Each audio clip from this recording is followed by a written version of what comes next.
Good afternoon, dear Stitchers. I am Judy Whitman with JBWdesigns, and this is Flosstube number 43. And I want to give you a little heads up before we begin. This Flosstube is going to be made primarily for shop owners. And the reason I'm doing that is that all of the designers, or many of us in the field, are going to be participating next weekend in Needlework Expo. It is a virtual online show. And the interesting thing about it is we actually set up a booth and the shop owners can come into that booth and visit with us and place orders, or they can place them through email. So this video is aimed at shop owners, but of course it's a public video, so any of my subscribers are welcome to watch. And what I'm doing today is I'm showing all of the new releases. It's going to be a very short video because the shops only have so much time and they have, I believe, over 100 vendors to visit. So welcome, thank you for watching, and let me get started right away. Let's see. First of all, I have 6 new releases that I will be showing to everyone for Expo. I'm going to do a very brief description of each release for the shop owners, but I'm going to record another video probably next week specifically for my subscribers, in which I will describe the finishing, the fabrics, etc. And a little note to the shop owners: I'm going to send out a newsletter early next week with all of those same details so that you can learn more about each of the models. So the first one that I'm going to show you actually came out in June, but it's been doing so well that I'm counting it as a new release. It is actually the Christmas Collection 4. There are 20 ornaments in this booklet. Each one is unique from the previous books, and I'm just going to show you, I'm just going to hold it up briefly. These are some of the ornaments that are in that collection. They're fairly easy to stitch.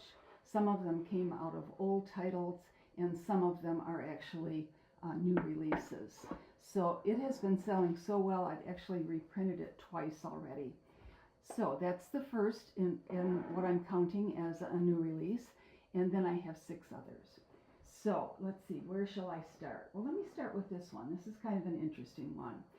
So I purchased this summer at an antique show here in Kalamazoo an antique sampler that was stitched in 1812. There's going to be a little bit of a glare. This is called the Melinda's marking sampler is what I've called it. Incidentally, the books the designs I'm going to be showing to you are at the printer right now, so I don't have the actual books to show you in person. But this is what the little marking sampler looks like. I stitched it over 1 on a 32 count fabric, no, a 28, I take that back. I used the colors from the original, and it was mounted on a little board from a company called Homestead Needleworkes, and I'll put that in the notes below, which was on Etsy. But I have another option for you for finishing, and that is there's a company called Stitch, etc., which makes beautiful wooden boards. She actually sent me a couple I'm going to show you for other pieces, and so you also would be able to order finishing items for your customers through Stitch, etc. And all right, so the next model that I want to show you is I usually have many models of my designs. I like to stitch them over 2, I like to stitch them over 1, and I like to stitch them in different colors. So the second release is called Around France, and people seem to really love these round designs. This particular one, obviously, I've used as many French symbols as I could think of to include. There is the Eiffel Tower, Arc de Triomphe, all kinds of good French items. And this was mounted in a clock that I purchased from Hobby Lobby and took apart. It was actually quite a job to take it apart, but they're doing a lot of finishing in clocks lately, and they work beautifully for the round designs. So I stitched a second model of that design, and because I thought it would make such a cute Christmas ornament. And I believe these will still be available from Hobby Lobby. I stitched it in red over 1 on a 28 count, and I just love the way that turned out. So I used a little of Lady Dot Creates trim along the edges. All right, now let's pull out a couple of more new designs. This is, I have a whole series of what I call tree collections, and this is going to be Tree Collection 11. And in the Tree Collection booklets, there are 2 ornaments. And in this case, let me show you what they look like. So I have one that's like a cornucopia tree and another that is a heart tree. They were just mounted as flats. These particular ones are stitched on 32 count over 2. And then I also stitched them, of course, over 1. And they would be quick to stitch and would make darling gifts at Christmas time. All right, let's find another new design to show you. This is kind of a continuation of something I did last winter. So I did a set called Petite Cottages, and these are mounted on wooden tags from the Bee Company. Well, both Delphine and I, who owns the Bee Company, kind of simultaneously came up with the same idea. Wouldn't it be cute to do a set of Petite Christmas Cottages? So once again, there are 3 designs in this booklet. Each one has Christmas trees and boughs and beads and wreaths. This is the second one. They're quite easy actually to finish on these little wooden tags. And the third one looks like this. So they're all a little bit different, different roof shapes, etc. Now, the tags are available. They're the same tags I used for the Petite Cottages. I will be packaging them with a little different color ribbon. I do have limited quantities of these right now. I've forgotten how many, but I have reordered. If I see that the orders are really coming in rapidly, then I'll definitely write to Delphine right away and order more.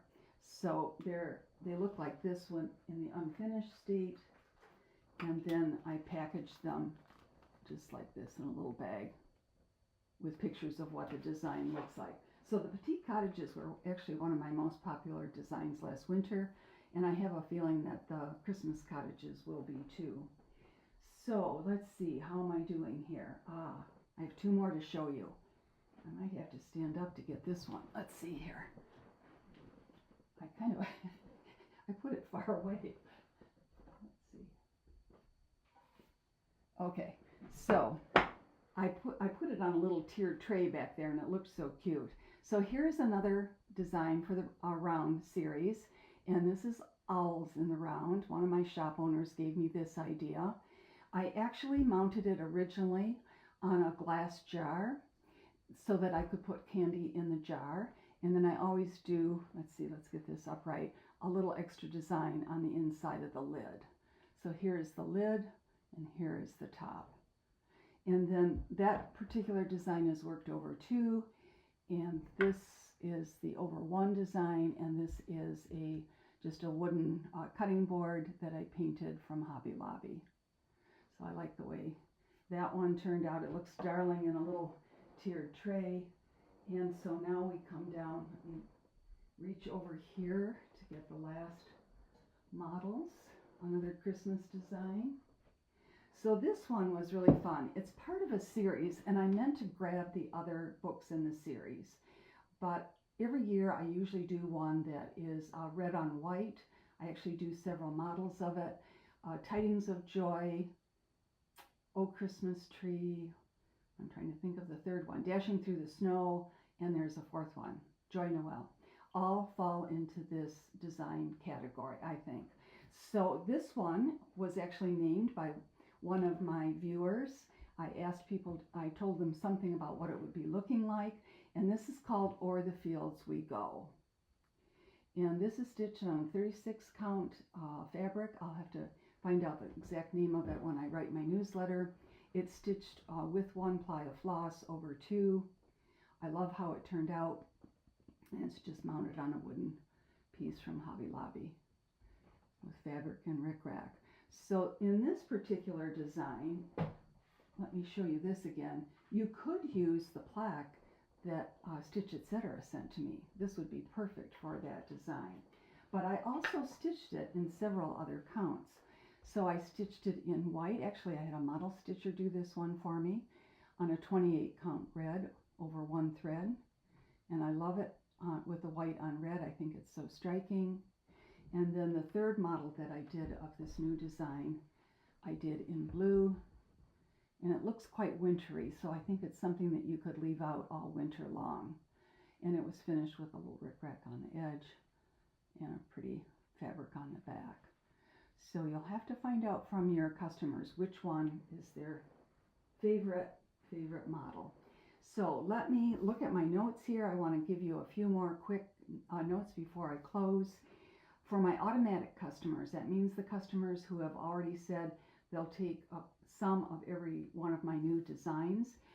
Please feel free to change your quantities. And I know a lot of you do newsletters so that you can get the numbers you need.